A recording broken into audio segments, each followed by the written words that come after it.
Okay, let's see if my battery dies or not on my microphone. Hey guys, it's Graham. What's cracking? I've been on a dinosaur kick of late, this thou knowest, with all of the Jurassic Park videos and stuff that I've done.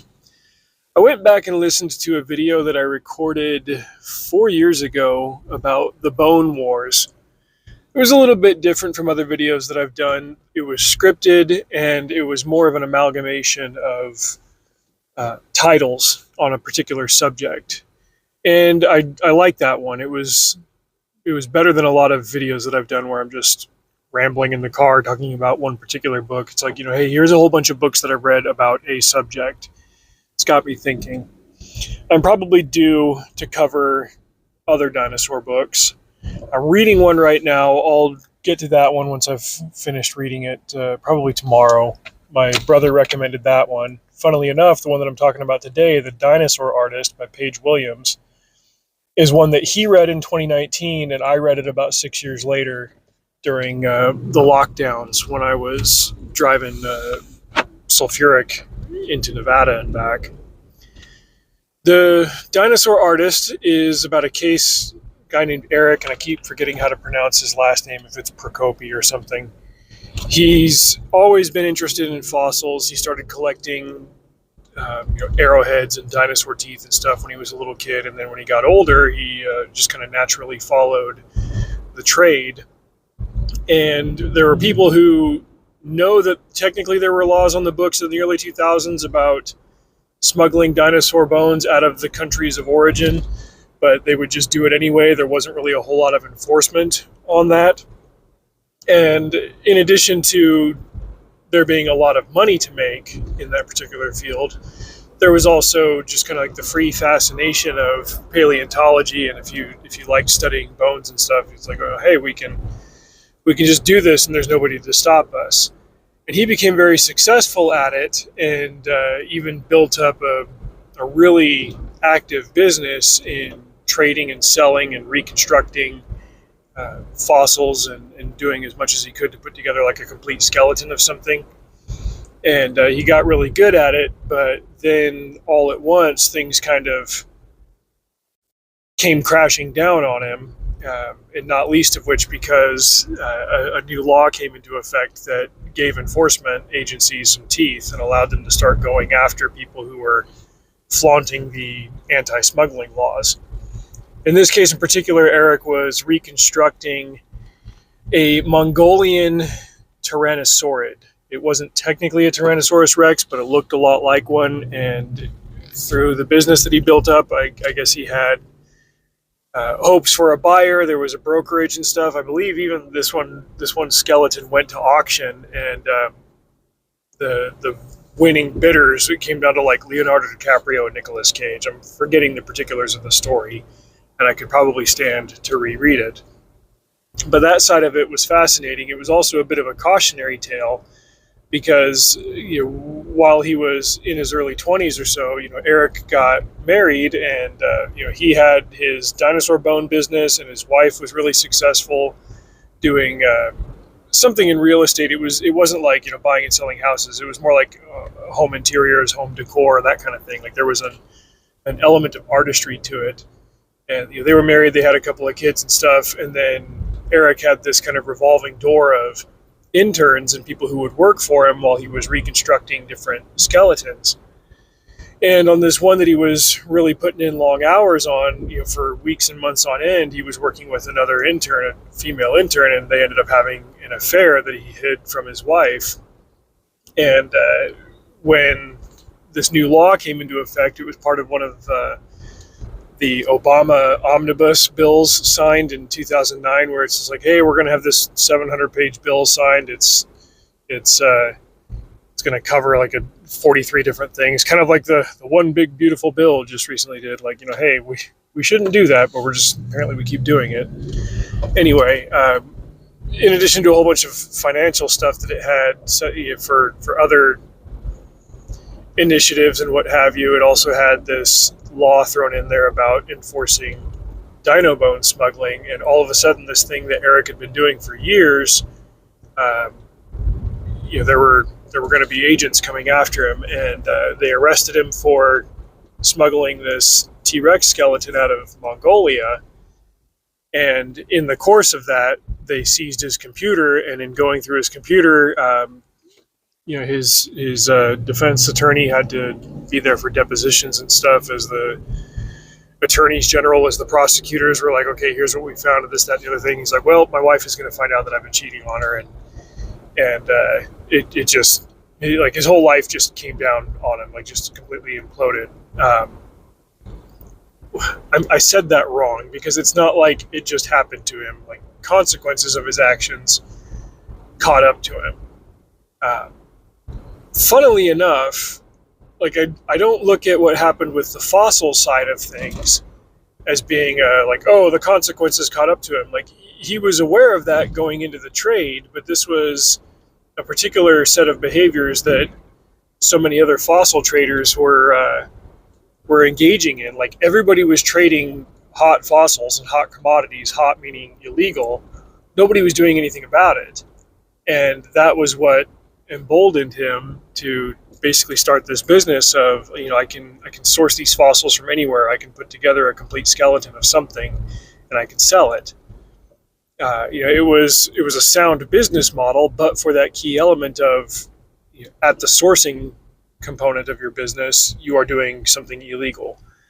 It had just gone unenforced for so long that when it finally did get enforced, it was a problem for a lot of people, not least of all him. It's an idea that runs parallel to what we're seeing right now with the immigration enforcement and stuff. Like, there are going to be sad stories that come out of it. There are going to be stories of justice that come out of it. It's just a matter of, hey, this lawlessness should have been handled decades ago, and too many unwilling politicians got into power and kicked the can down the road, and now the problem is really bad, and, well, whoever handles it is going to get some blowback, but it doesn't mean that it shouldn't handle it. Like, we're either a civilized nation of laws or we're not, and that's as true as it is for residency and immigration stuff as it is for people who source fossils from other countries. Paige Williams did a lot of research for this book, and it shows in how she also portrays, I forget the name of this lady who was from Mongolia, and she was aware of how it wasn't a Tyrannosaurus Rex, it was a T. Batar skeleton, had been smuggled out of her country, and she was very adamant about getting it back and putting it into a Mongolian museum, obviously for her national heritage, for her country, for her people and stuff. And she succeeded. I believe that one of those celebrities that I mentioned had bought it, but then it got taken as a result of the case and returned to Mongolia. From what I remember from the book, Eric was able to put his life back together. He did get divorced from his first wife, and he ended up marrying this woman that was his intern. But it sounds like he still has an amicable relationship with his ex-wife, and she's remarried, and they take care of the kids and stuff. And as far as all of that goes, it's the best outcome that you could hope for in that particular kind of situation. It was just, his life was built on an unstable footing, in the sense that he had tens of thousands of dollars of overhead every month for his business and for his wife's home business, and as long as he could sell fossils every so often, it would be fine. Like, he could come back out in the black, and that all worked right up to the point where it didn't. The economy crashed, that bill got signed, and the law came for his fossils, and by the way, he was also ruining his marriage with this affair. I don't say that in the sense of any kind of personal condemnation about the guy. I don't know anything about him other than what Paige Williams wrote in the book. That's not the point. My takeaway from that back then when I read it in 2020, all the way up until now, is that it's one of several cases that I've read in biographies or in nonfiction about somebody who became tremendously successful at something that was important to them, and in the process tore a family apart. Through a divorce, through having an affair, through whatever. And I've even known people personally who have had that happen. Artists who became successful at something, whether it was writing or music, and they worked so hard at that they stopped putting in the time in their families, and their marriages fell apart. That happened to Charles Schultz. That's an oversimplification of what happened to him, but he had an affair and divorced his first wife after 25 years. Maybe she divorced him. They got divorced. It's a pattern that I've seen happen in biographies. Peterson, the guy who founded Top Gun, and that other gentleman, I can't remember, the Dewey from How to Build a Car, the guy who was one of the, not pioneers of F1, but he was a powerful mind for it, and he did a lot to revolutionize that motorsport in the 80s and 90s. He was married 3 times. The Peterson guy was married a couple of times. I've got guys in my orbit in the Indy cycle of things that life has happened, and sometimes it's things that happen to them, sometimes it's choices that they made, and they're through the multiple marriage gauntlet. Again, this is not a condemnation of anybody personally. It's an assessment of a practice of a situation. Noticing something that happens constantly in response to something else.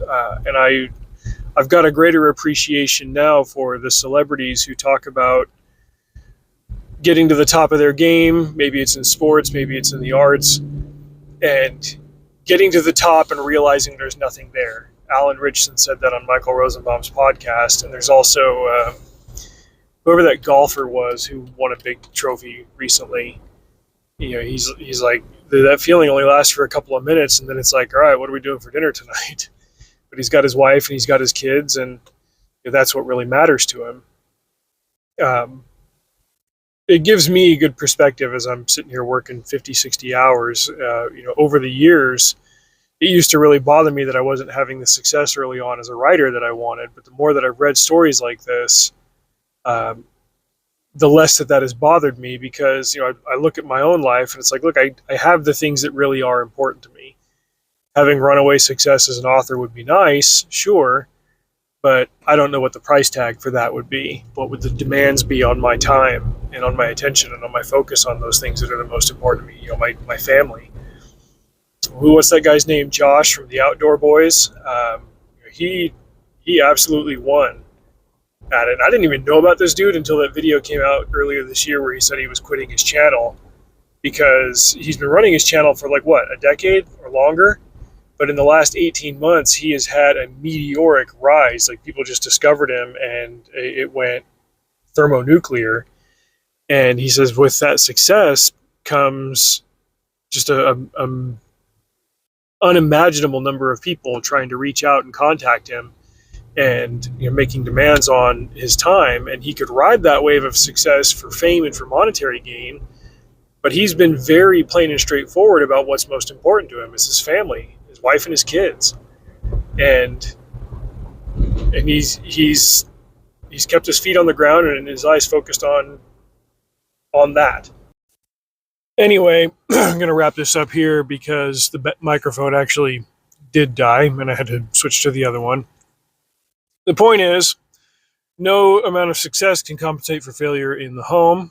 Nevertheless, I do appreciate when people are passionate about something and they go about it in a good and wholesome way and are successful. Dinosaur Artist by Paige Williams is a great book.